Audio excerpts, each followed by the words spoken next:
Này.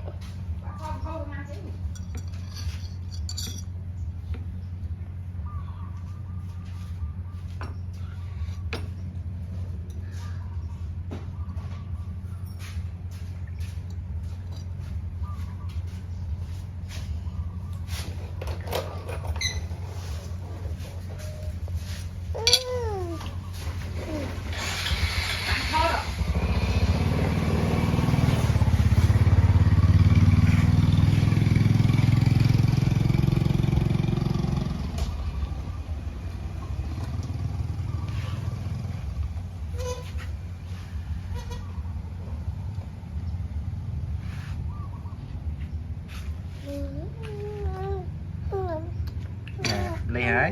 Nè cái nè. Nhắm bay hả? Nhắm bay. Nhắm bay mấy.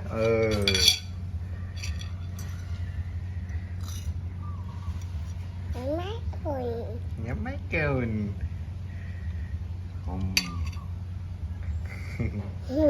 Nhắm tiếp hả? Nhắm tiếp mấy. Mình đi chơi nhắm bài luôn ai với. Nhắm mới họ.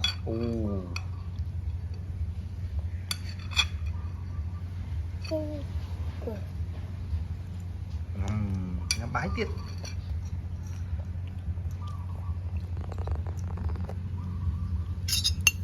Này là phi à?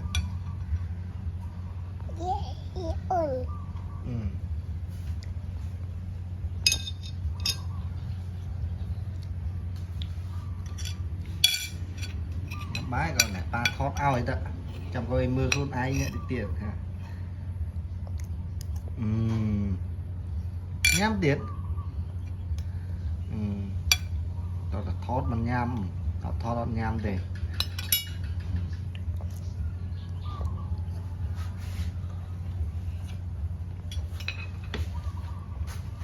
Bái đó rồi.